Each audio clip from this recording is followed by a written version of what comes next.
Let's get weird. Let's get weird. Let's get weird.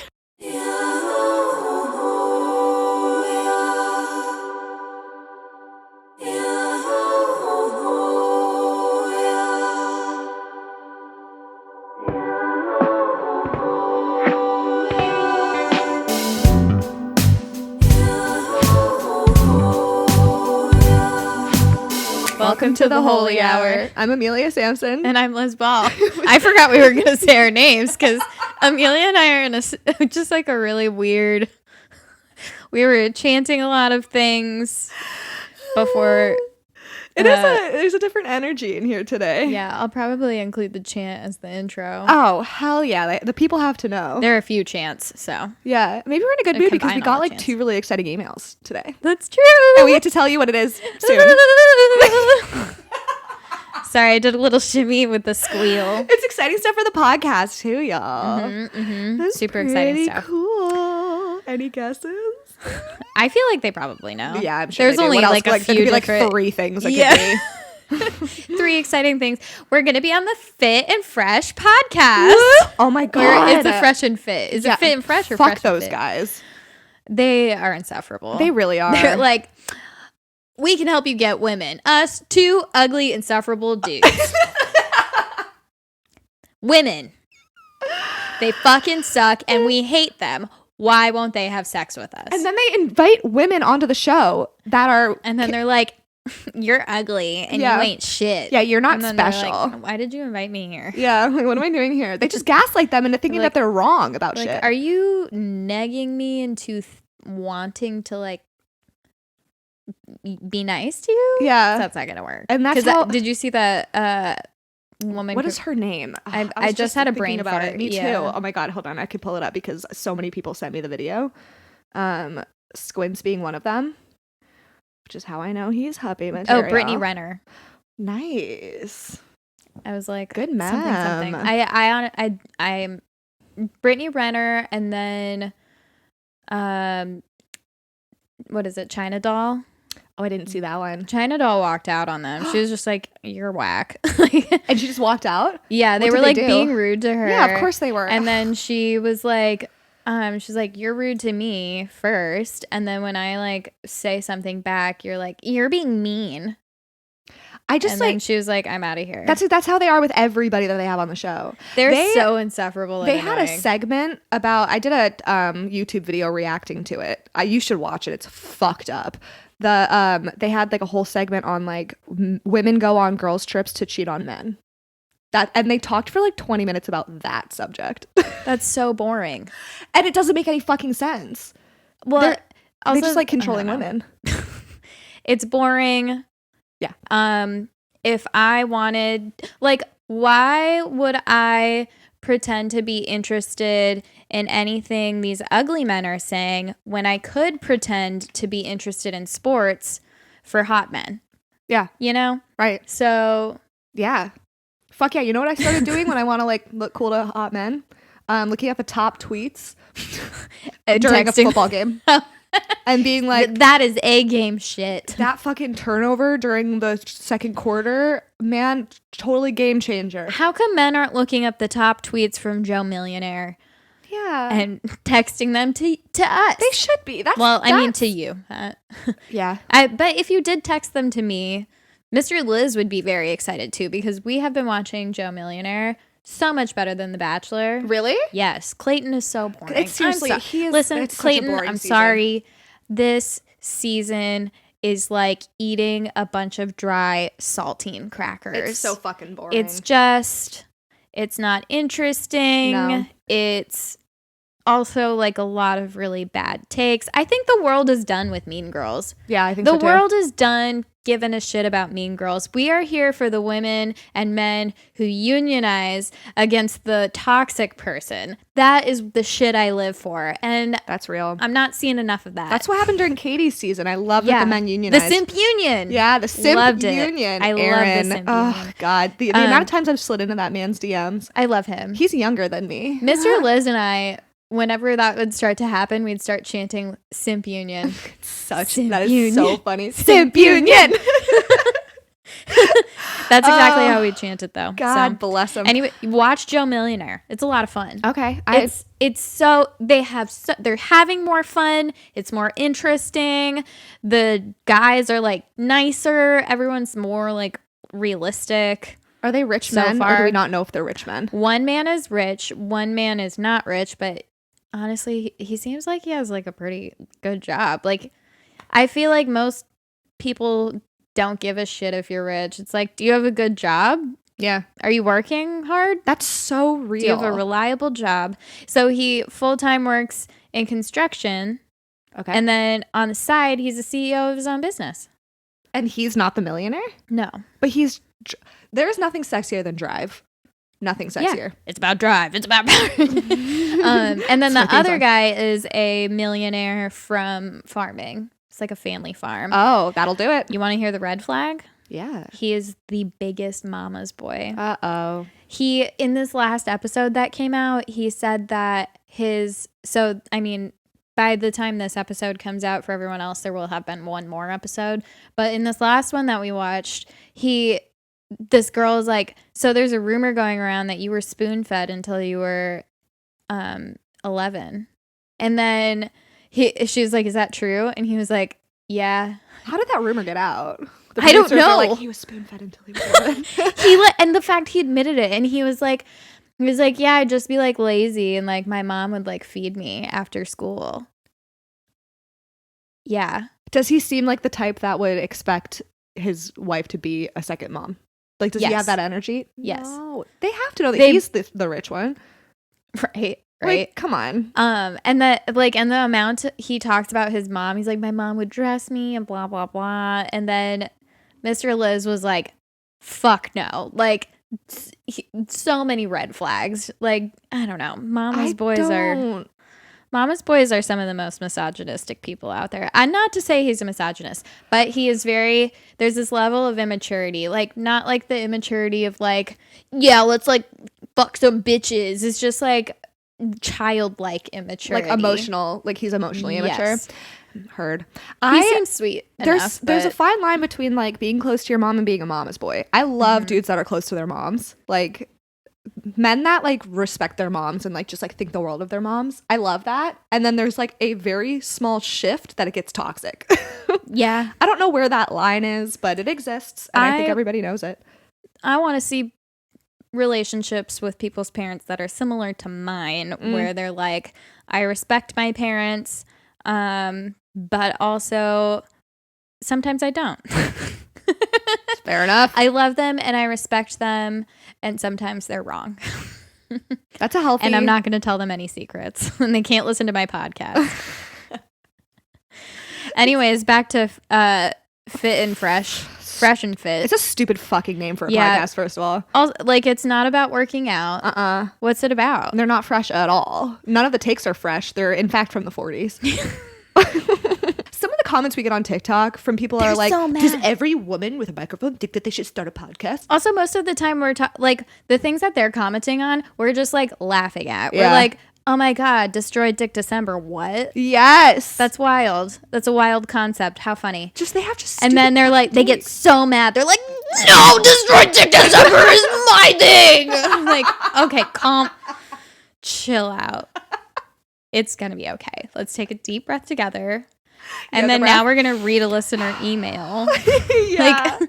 Whereas like the entire Fit and Fresh, I keep calling it the wrong thing. Who gives a fuck? It sounds stupid no matter what direction you put it in. I keep thinking it sounds like a grocery store.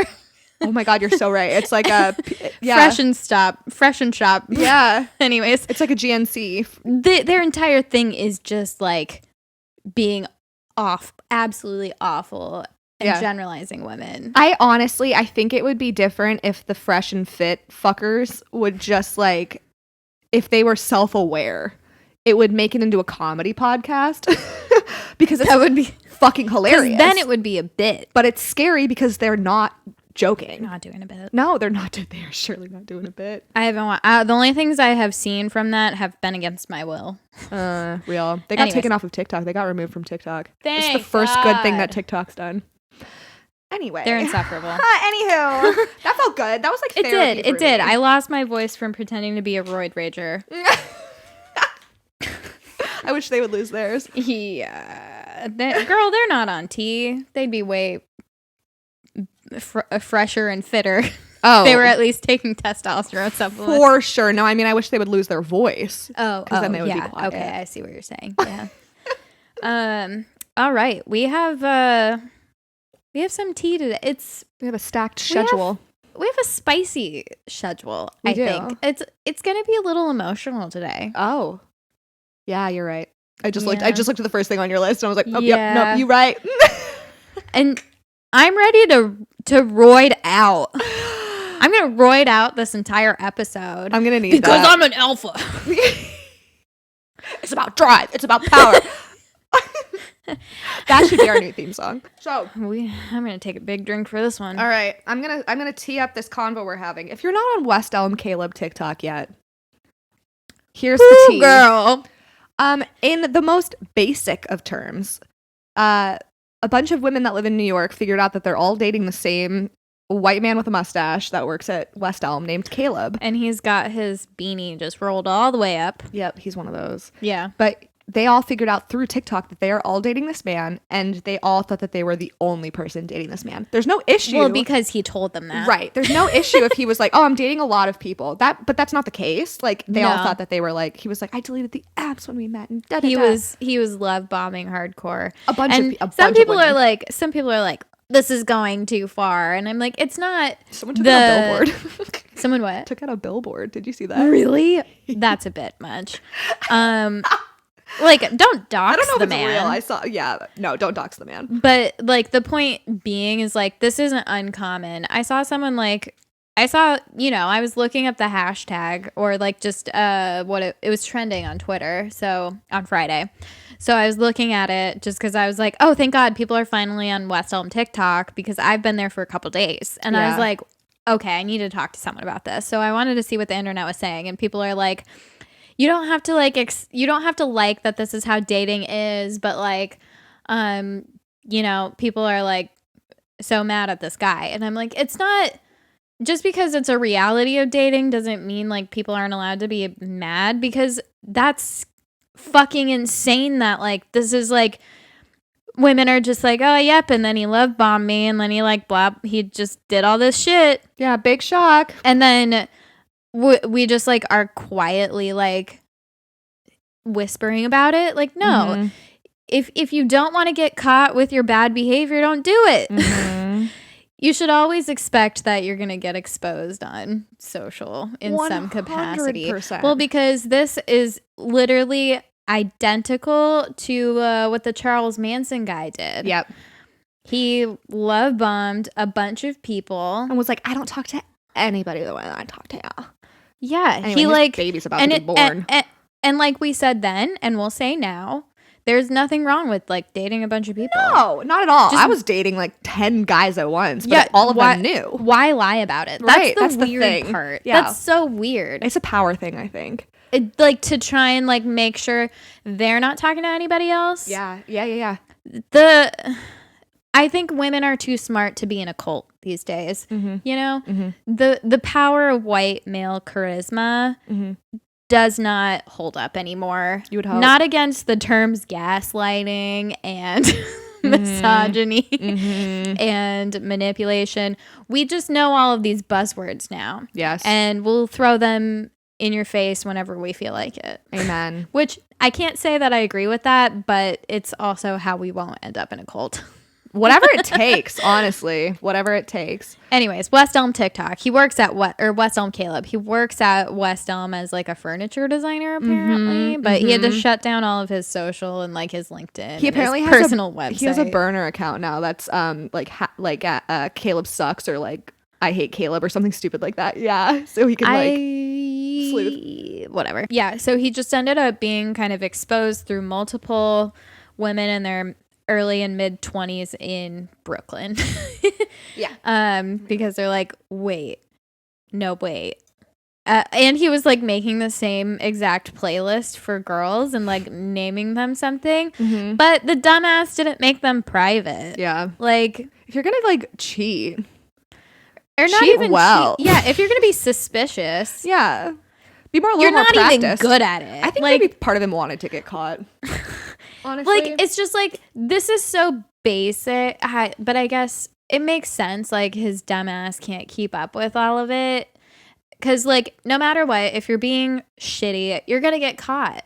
How the fuck do you find Women the are time? going to look, if they like you, yeah, they're going to find you on every bit of social media before you've even met. Yeah. And look at your Spotify and just to have knowledge and, like, enter a situation with it, you feel in control. You feel prepared.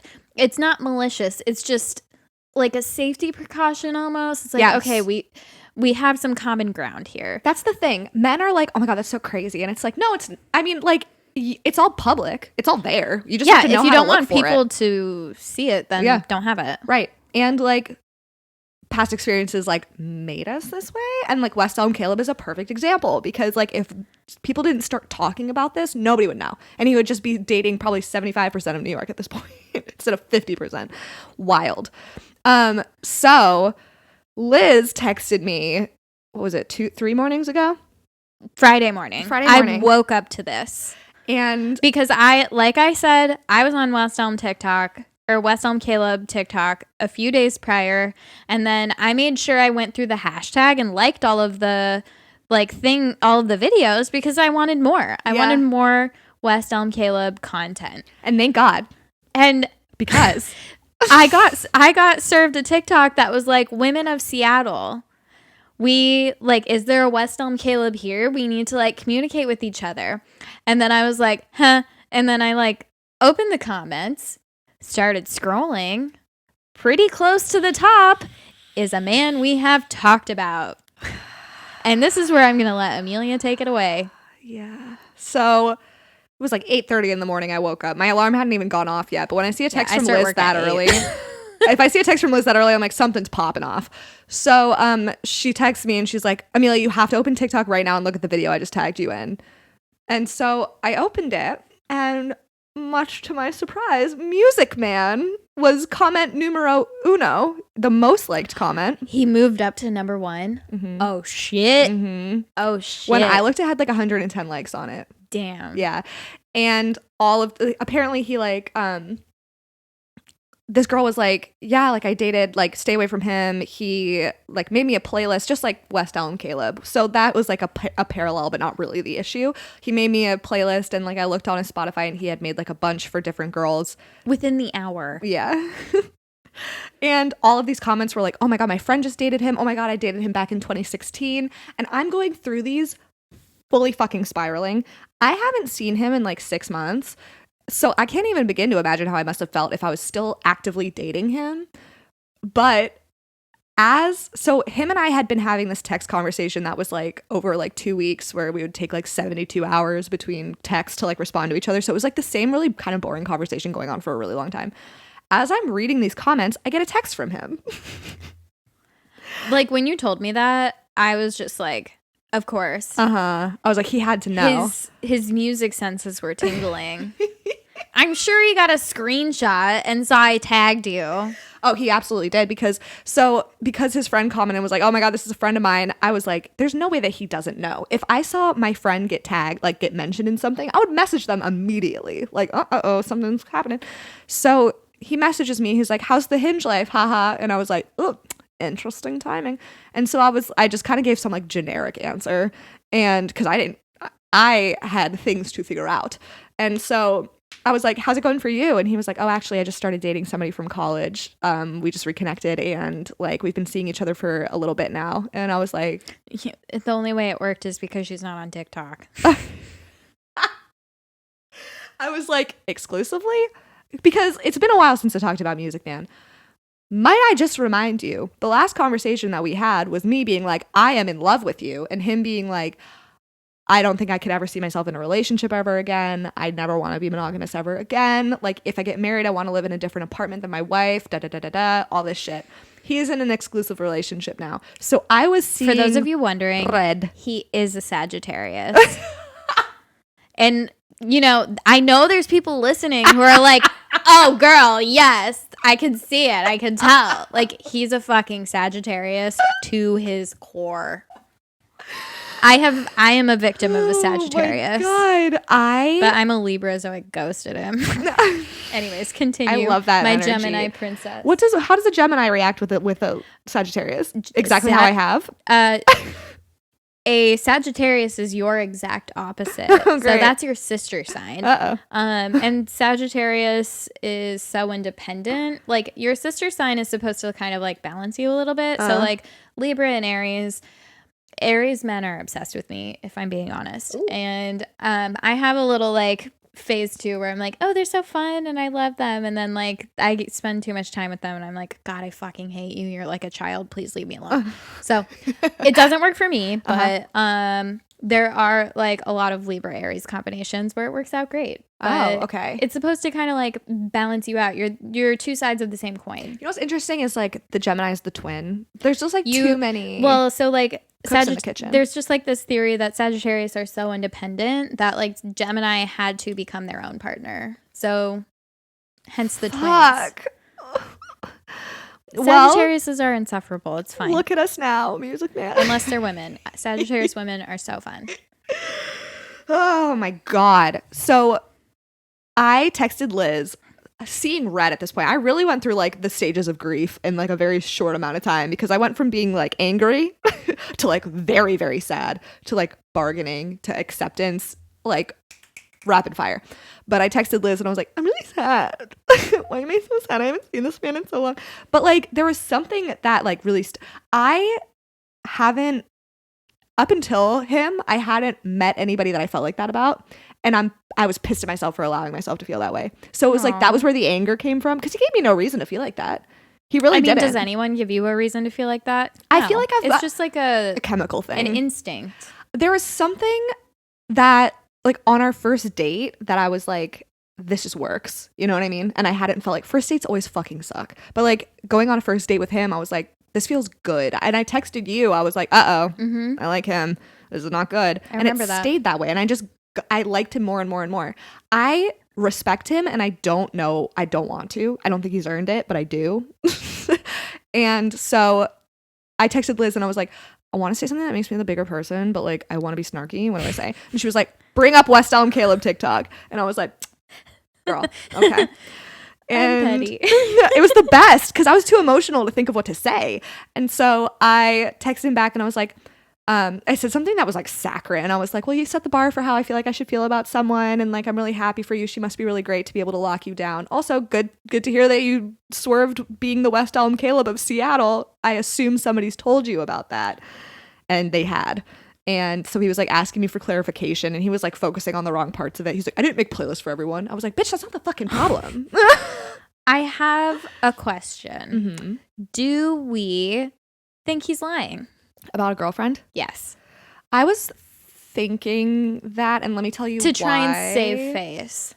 It came at a very convenient time. That's A. B, he has been texting me a lot since then, and since saying he has a girlfriend, he's been like replying a lot faster, and like that's fine. We had like a moment that was like, I asked him, I'm like, can we stay friends? He's listening to this right now and he is sweating bullets.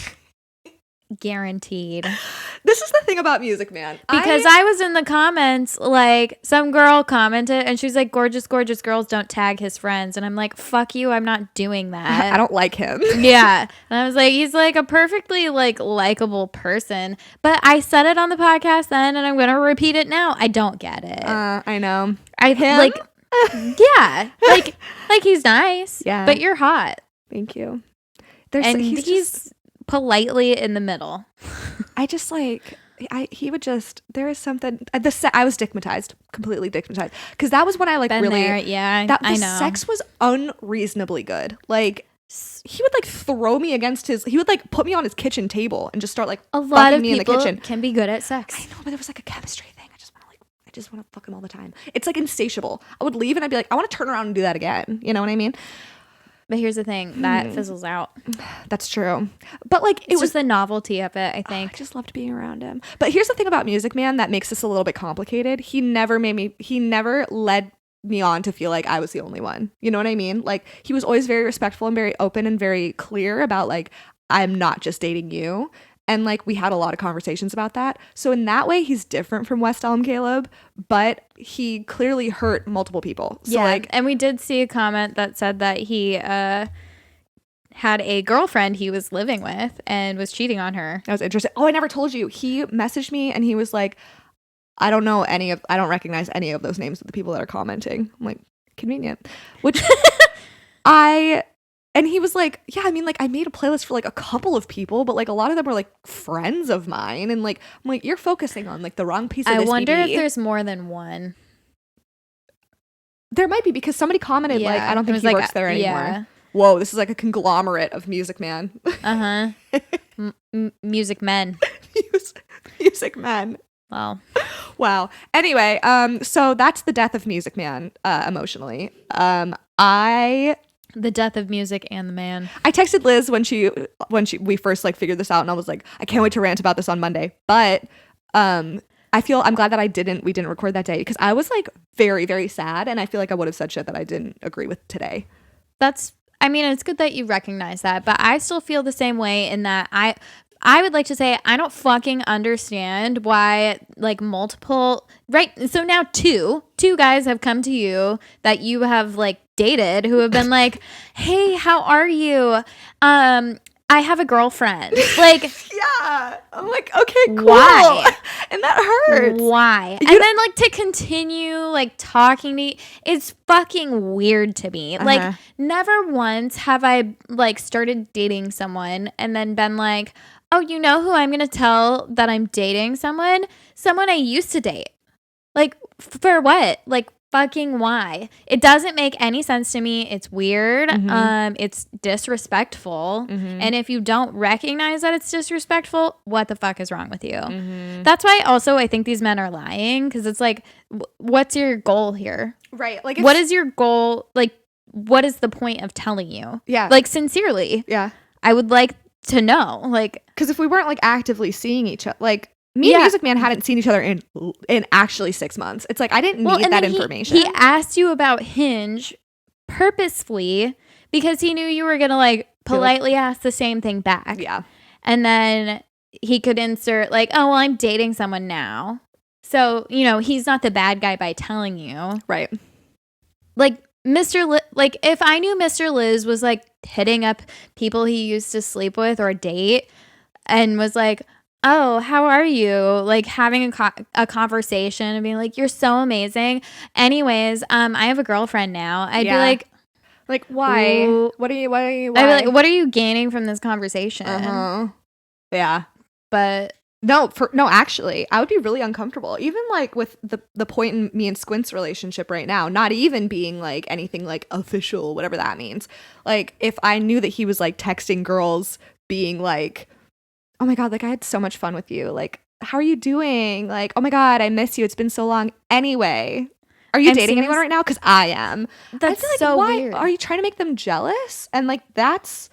because I can't think of any other reason, unless it's somebody that you're like actively still dating and you need to be like, I'm seeing someone exclusively. I wish we could like call my therapist and like put her on speaker and be like, listen, why do people do this?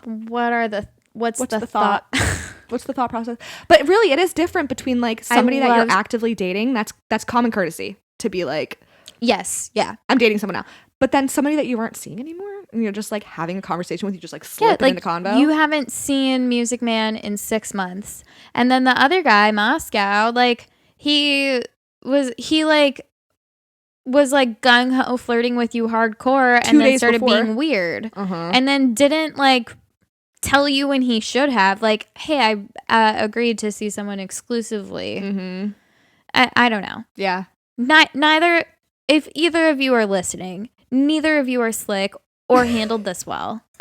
And it's just like, where's the diplomacy? It's just nowhere to be found. So sloppy. Yeah. I don't get it. Like, if you're lying, be better at lying. Word. If you're not lying, what is going on like mentally and emotionally that you need like Amelia to know this and like approve? It's weird. I asked Music Man last time I saw him in person, which was when we were still like seeing each other like semi-frequently. I told him, I was like, if you end up becoming like official or seeing someone exclusively, like, will you just give me a heads up? And he was like, oh yeah, I mean, that's not gonna happen, but like, yes, I can do that for you. And then when he told me about this girl, he was like, I hope it's not weird that I'm telling you this. And it's like, what, he like completely forgot about the conversation where I asked him to give me the heads up, and he just wanted to tell me about this girl. You know what I mean? He's like, I hope this isn't weird that I'm saying this. It's like, hold on, this is like 6 months ago, this would have made sense. You know what I mean? Yeah. Like you giving me this common courtesy would have made like, I don't know. The whole thing was just like, it just made me what? Bizarre and like forced. Yeah. almost. Yeah. And that's why I think maybe it's but I don't know. Who knows? I also thought that Moscow was lying, and like the odds of both of these men lying are slim, but like they feel shady. Both of the situations feel shady. It's suspicious. Yeah. Anyway, so that's I had the story of when I dated the West Elm Caleb of Seattle and fell in love with him. What an award. Yeah. West Elm Caleb of Seattle. And then damn. I sold out Fake Dom on there as well. Oh yeah. I And was there was just another somebody, one of my sisters was on there. One of my somebody else that had slept with him. Tunnel Sisters. Tunnel Sisters? Yeah. I've never heard that. We fucked the same guy. Tunnel Sisters? Yeah. I don't. Or what's like the equivalent of Eskimo Brothers? I kind of like Tunnel Sisters. Train Sisters. Train Sisters. I kind of like Tunnel Sisters. Tunnel Sisters. That's it. That's it. Tunnel Sisters. It is. All right. Our sisters in Tunnelhood. Wow. That's beautiful. Wow, what a sisterhood to be a part of. Women unite. Let's unionize. Hell yeah. Against manipulators and liars. Grandpa's part of the union for sure. He's looking in the mirror, but like at me through the mirror. Really But cute. come here. Gramps. You fucking weirdo. He looks like a weird like Victorian child, like like mourning. Come here. I love him so much. Gramps, come here, baby. He'll stand outside of my bedroom door and like whine like that. And I'm like, are you a vampire? Do you need to be invited in? Is your door open? Yes. I keep it open because he scratches at it if it's closed. Gramps. Come on. He lost interest because we stopped talking to him. So we got an email. The subject line is looking for advice about pushy moms and marriage. Moms. Oh, hold up. I was thinking the other day we should have a theme song for listener emails. We can workshop. Okay. Should we start now? Mm-hmm. Like mail. Should we call it like time for a listener email. It's just gonna be the same tone for all of our theme songs. It's called a brand. Anyway, looking for advice about pushy mums and marriage. I think this person is from the UK, given mum. Hi, Amelia and Liz. First of all, big fan of the podcast. Thank you so much for sharing your experiences, conversations, friendship, and banter with the world. It's truly a joy to listen to. It's a joy to do. I started listening to the Holy Hour while doing house chores to make them more interesting, and now I actually look forward to doing chores because that means it's Amelia and Liz time. And listener time. Yeah. Wow. We're like it's our time together. We're like, not to compare us to God, but we're always with you. Not to compare us to God, but we're always with you. We're always watching over you and protecting you. We cause natural disasters. Yeah. We do. Yeah. I would say my period is honestly very similar to the parting of the Red Sea. So damn. Anyways, continue. My panic attacks are like tornadoes. Okay. I was hoping to get your advice. Oh my God, hello. I was hoping to get your advice about something if you ever get some time. I know you both must be super busy. Never too busy for you, boo-boo. My boyfriend, I'll call him Sam, and I have been together for 3 years, and last year we bought a house together. We've talked about marriage and confirmed that it's something we both want, but we are not engaged yet. My mom is overall a lovely woman, and we are very close, but sometimes she can be pushy as all heck. Ever since Sam and I moved out together, she's been nagging me incessantly about getting married. I'd mentioned to Sam before that my mom has been pushing about marriage, but Sam and I agreed that we wanted to get married on our own terms when we both felt ready. He even said he has plans proposal-wise, and I told him to keep the details a secret because I want it to be a surprise when the time comes. So I don't know whether he intends to do it this year or the next or whatever. In any case, it isn't soon enough for my mom. Today on the phone, she was the pushiest she's ever been. She basically said, "You should have gotten married last year. Tell Sam that I said you need to get married by the end of this year at the latest. If he knows it's what I want, then he'll hurry up and propose. You're going to be 29 years old." Even 30 is too late, according to her. She also berated me for not instructing Sam to propose to me straight after buying our house. I know, I had to take a cleansing breath there for a sec. I know that some of my more conservative Christian relatives are probably putting pressure on my mom, which is why she's acting like this. They frown upon living together before marriage, but honestly, I don't care what my relatives think. Good for you. Every single conversation with my mom ends up like this, no matter how many times I tell her that we do want to get married, just on our own terms. It is getting extremely stressful interacting with her. Usually I would talk about my stresses to Sam, but I haven't told him about what my mom said today out of fear of stressing him out too. If he ended up proposing out of sheer pressure to meet my mom's arbitrary timeline, it would make me very unhappy. How would you handle the situation if you were in my position? What else could I say to convince my mom to back off? Do you think I should tell Sam what's been happening, or would that make things worse? And then she said, "Whoops, this email turned out longer than I expected. Thanks for taking the time to read it. And again, totally understand if you don't get the time to respond." Well, here we are, girl. Love you guys in the podcast and wishing you both the very best for 2022. Aw. Well, you too, first of all. I love you so much. I have a lot to say about this because I can relate to that. I love my family. We all like preface that, like, Yeah. I love my family and we're very close.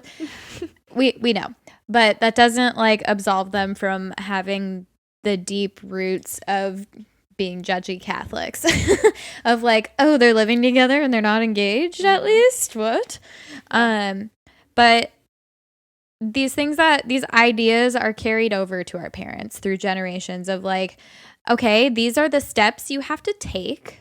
Like first you have a partner and then they propose and then you live together and then you get married and then you have kids and then blah, blah, blah. Like those are just the steps. Like after you have kids, no one gives a shit like about helping you or where you're at or your mental health or anything like that. There's just like a whole slew of problems that are never addressed to us when we have like when we're children and like when we're growing up. Like I remember when my mom started telling me about her postpartum depression, and I was like, "Oh, what? That's a thing?" And it's just like the things that you learn growing up. You're like, "How come this isn't like talked about?" But anyways, these are just like markers that our parents' generation and like their parents have put in place to like define success.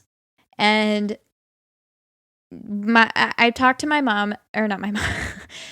There's a Freudian slip. I talked to my therapist about similar conversations I've had with my mom. So, my mom used to put a lot of pressure on me to get married when I was dating my ex, and that was it. It made me feel like I couldn't go to her about issues I had in our relationship until it was crumbling. Oh shit.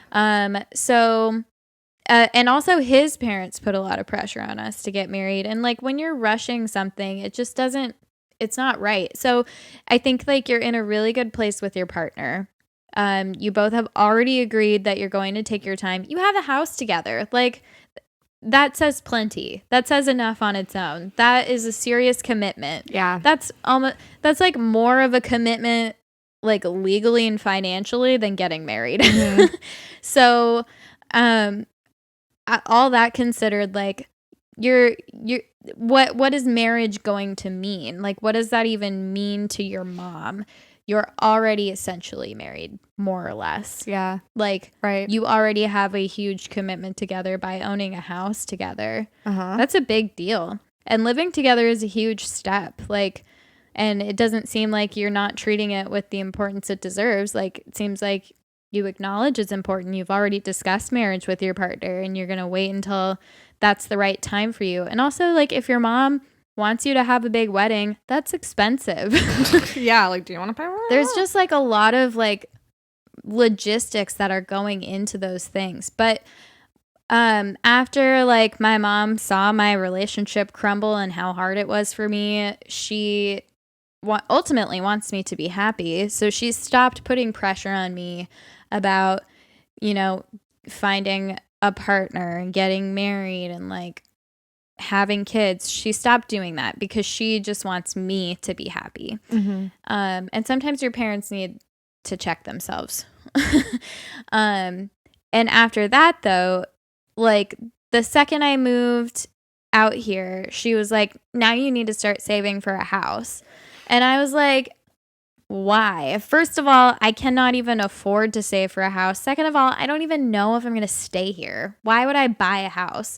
And then it was like incessant. I recently talked to my therapist about something similar where I like brought up to her, I was like, yeah, my mom, like she's will find something to pick at, you know? So first it was like, oh, you have to get married.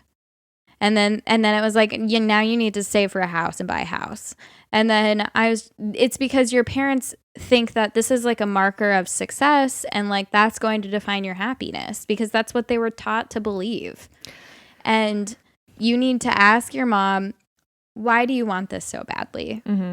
Like I'm in a very, very happy relationship and I'm at like, I like the pace things are going at and I'm happy with my partner. So what is it like, if anything, speeding this up is only doing something for you. Yeah. So what is it doing for you? Like her interest is the main interest. Yeah. It serves her. It's not serving you. It's not serving your partner. It's not serving your marriage. It's not serving anything. And I think like going off of your point of like your mom always finds things to nitpick, it's like the goalpost is always going to move. It's like what if say you do get married like on her timeline, like it's going to be kids next and then it's going to be like, well, have you looked at elementary schools? You have to move somewhere with good elementary schools. It's like I think that there's a piece of some parents, a lot of parents that always want to be a parent and like it gives them a sense of control when they can help you make decisions. I'm saying help like really like control, like they want to like control what you're doing, like they always have. Like when you were a kid, they like were guiding you through life. I think that there's a sense of loss of control when they don't have that anymore. There's a few layers to that too. Like your parents are always going to want you to live a better version of their life. Like they're going to want you to have the life they wish they had. So they're chiming in with their like, well, now you need to get married like right now. But why? Like also there's a pandemic. Like what? Yeah. Sure, you can be engaged, but then like Amelia said, the goalpost is going to move. And the reason, like the way I was able to get my mom to stop doing that is like she started reflecting on what her parents did. Like when she had kids, my papa was like, so when are you going to have another one? And she's like, I'm still wearing a diaper basically. Like, and I think it just kind of set in as just like, there's always going to be a critic who's going to tell you what you should be doing. And they're also not going to do anything to fucking support you. My mom's like, are you going to like come babysit for me? Like, right. Just things like that. So it's just, once I had her reflecting on like how she felt when she was in the same situation, I think it was easier for her to understand. But just asking your mom and giving her the space to explain herself, like she has her opinions of what it's going to do for you, but you already have like your life figured out when it comes to this relationship. You already have decided with your partner, which is how it should be. Yeah. It shouldn't be you pressuring your partner to propose. No. It shouldn't be anyone's mom pressuring your partner to propose. Like it should be a mutual decision that you two have made. Yeah. And that's like going to create, it sounds like you already have a strong foundation with your partner, and that's going to be like the most important thing to your relationship. Not a wedding, not a ring. Like your mom's probably thinking wedding. She's not thinking marriage, because in those terms, you already have that partnership. Right. And really, at the end of the day, it's on your mom to get over it. because like it's your life, and like you're not going to, I mean, unless you do go on her terms, which like it doesn't sound like you want to do, it's then her responsibility to just get over it, you know, like is she gonna buy the ring? Like, yeah, what is she getting out of this? I mean, like it's your judgmental family cares. Okay, it sounds like this is coming from a place of love, and like she wants what's best for you, and it's not, clearly, because it's not what you want to do, and you know best. So again, it's on her to get over it. For her to have these standards as well, that means like she is taking this as a reflection of her like parenthood. Like if she was a good enough parent. Yeah. And all you have to do is be like, you are. Yeah. I'm thankful for you every day. Here are all the things you've done for me, and I appreciate them. But times are a changing, Mom. And I also think that like just coming at your mom honestly, like, and empathetically, and I'm saying this as someone who has a hard time doing that. Like our parents, it's so easy for them to trigger us. That it's easy to like default to like a defense mechanism, like it being defensive in these moments of conflict, because that's just what you've had to do your entire life. Like in your parents' eyes, you're always a child. In your eyes, you're always going to have to defend yourself to your parents. Like it's just so easy, and the most triggering relationships we can have.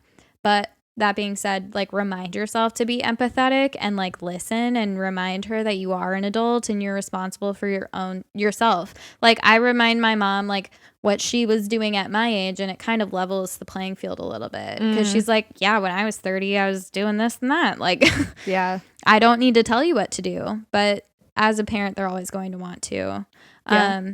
And as for your partner, I think you should absolutely open up to your partner about how you're feeling and how much this is stressing you out, because like this is your relationship. This is they should be your safe person, you know? And this directly like it impacts them as well. You absolutely. know? And I think like the way you explained it to us is the perfect way to explain it to him if you haven't already. I was just about to say that. Of just like we already agreed on what we wanted, and like I like please do not ever speed anything up for the sake of my mom. So as long like you're already on the same page, you're on the same team, and you should feel safe confiding in him and letting him know this is stressing you out. And this should be an exciting time for you. And like I feel like you're being I'm sure that it's still exciting. I'm not saying you're not like excited at all. She's trying to protect too many people right now. Yeah, it's kind of being robbed from you a little bit, like because you're trying to just like manage so many expectations, and like, you know, like not let your partner know that like you're going through this, because you don't want there to be any sort of pressure on him to like propose on a timeline, blah blah blah blah blah. Like I understand, like that's a lot for you to be going through alone. Yeah, you don't need to juggle it all by yourself. No. And like you guys are gonna go through a lot harder conflicts in the future, and like this is super super common too. Like I've heard this in so few words. I've heard this from so many people of like, my mom wants me to have a baby yesterday, and it's like, what the fuck am I supposed to do with that? Like, is your mom volunteering to wake up at night? Like, it's your body. It's your decision when you're going to have kids. And it's the same thing here. It's your relationship. You're going to decide when things happen in it. Yeah. And you're making that decision together. Like, as a parent, like, I'm not a parent, but if I were, like, I would be like, oh my God, you couldn't be making a smarter decision in the way that you're approaching this. Yeah. So... well, and you know what? We're proud of you. We're your moms now.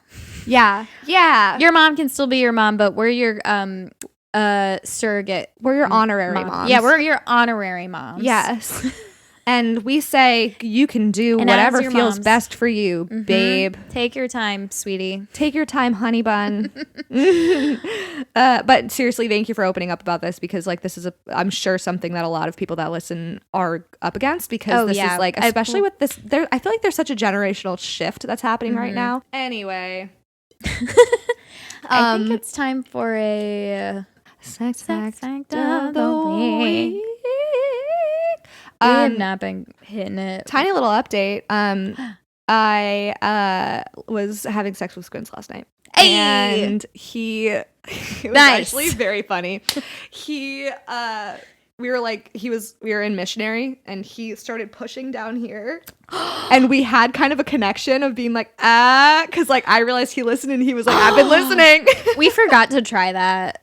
It didn't do anything. And then we discussed it after we debriefed. And he was like, I think it has to do with like angle. I think it would work better with fingering because like if you're like going against the G spot than pushing. Okay. But it was really, he was like, I was like, like mid-sex. I was like, was he like pushing down like right here? Yeah. Huh. Yeah. Anyway, I don't think the angle is right, but the boy listens, and I love that for me. Okay. Sex fact of the week. That was beautiful. Thank you. I love that. I want that to be my ringtone. Okay, I'll record it. I'll send it to you. I mean, I'm recording it right now. Oh, so. True. Yeah, you could just take this little snippet. You're welcome. Oh my God, it's for free for you. I don't love how this is phrased, so I'm going to try to rephrase it as I'm reading it. Okay. Heavier men last longer. Heavier guys last on average over 3 times as long in the bedroom. Damn. A 2010 Turkish study looked into the average performance times of men over the course of a year. The researchers found that overweight men could keep going for an average of 7 minutes and 18 seconds, while skinny guys' partners had to put up with a mere 108 seconds. I don't know how big this study was, but I think that that's interesting. I'm just imagining like a dude whose ribs you can see just like jackhammering. Yeah. I don't know if that's true. I wonder what factors play into that. Yeah, I don't know. Like also, is this like writing this as like a brag or I'm it's just like a larger man saying this, like, well, larger men last longer. I don't know. It's just written like, yeah, you'll see. I just don't like the phrasing of it. That's why I was. Yeah, I agree with that. Yeah.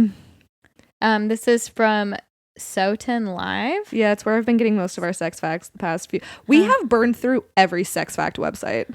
If y'all have sex facts and references we can check, please send them to us. Like TikToks even. Tag us in TikToks that you come across that have like interesting sex facts. Ideally, it would be a TikTok where they like cite their source. Yeah, like the TikToks I was citing, they had some sources. They had some doctors and stuff. I love a bibliography. I have a non-sex fact. It's just like a fact? Like physical fact. Oh, I love that. So a friend of mine knew that I wanted to experiment with microdosing while on SSRIs. Oh, fuck yeah. I don't always have luck with psychedelics and SSRIs. And I was like, oh, maybe there's some information about this because the host is interviewing a doctor about like interactions between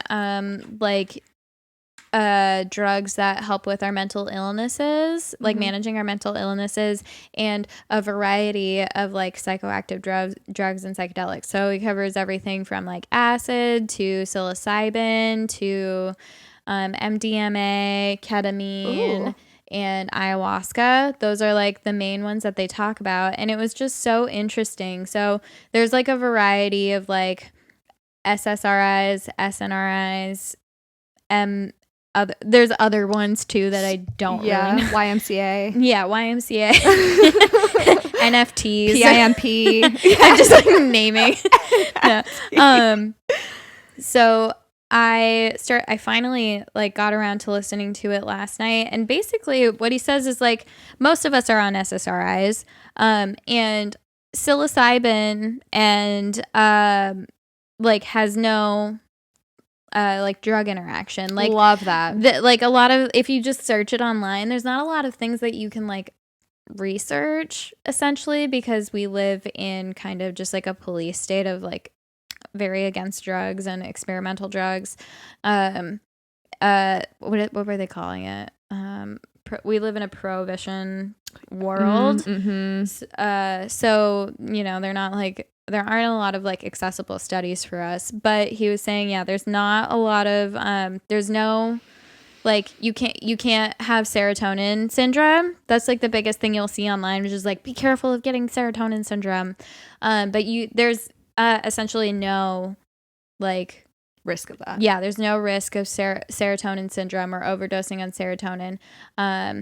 with SSRIs and mushrooms. Amazing. And then it also basically said like MDMA, Molly, like does not work with SSRIs. I guess that makes sense. Yeah. But yeah, mushrooms, acid, and ayahuasca are all like, you're gonna be fine. Nice. And then like there's also like not enough like some people can't feel anything when they do like mushrooms or acid with if they're on SSRIs, and some people like feel great like microdosing and or like doing mushrooms while on SSRIs. So it really just depends. Like I had to find the right kind of mushrooms to feel anything with my SSRIs. And I also had to switch from Prozac to Lexapro. Mm-hmm. So he was basically like, yeah, everyone is different. So there's not really. But I thought that was really interesting. That is really interesting. And the podcast I listened to was Benjamin Malcolm, a.k.a. the Spirit Pharmacist. Oh, so I love that name. They get very like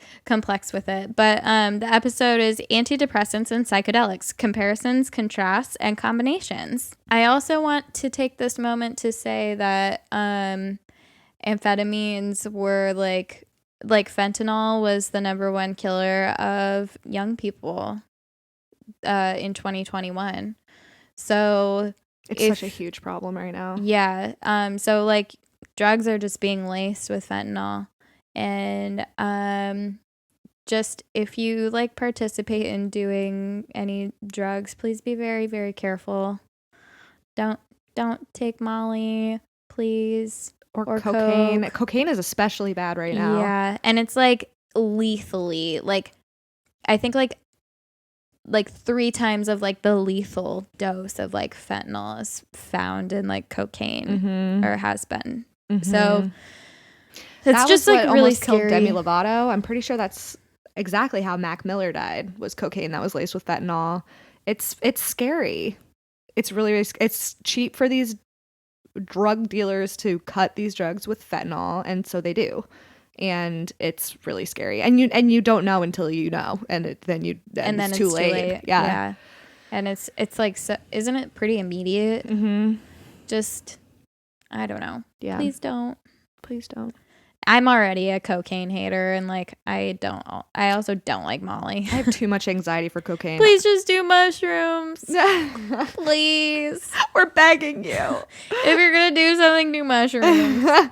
Have like an awakening and just do shrooms and like Lexapro. And that is your mother speaking. You know, you don't have to do SSRIs if your doctor doesn't want you to, and you don't want to. Just do some shrooms. Yeah, do shrooms. Look into holistic healing. I don't know. Just be safe, please. I forgot to plug our socials, and then we're going to say bye. Okay.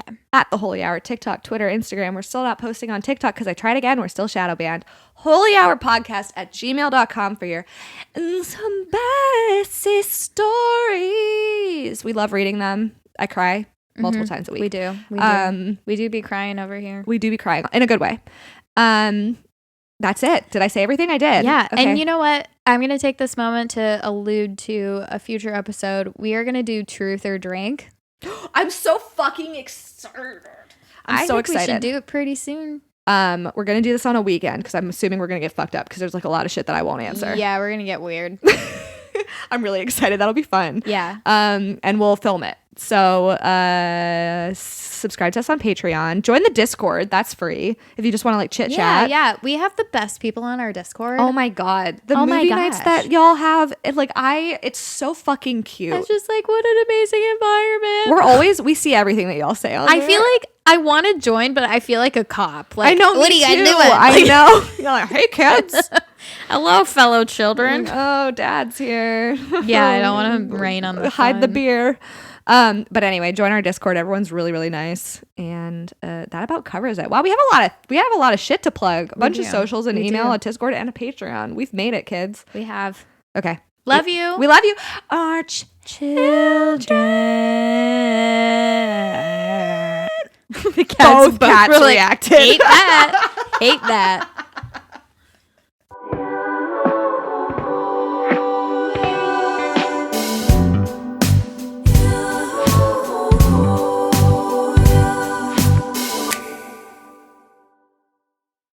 Of course. The attacks right off, and I love those. Write it off. Write it off. Write it off.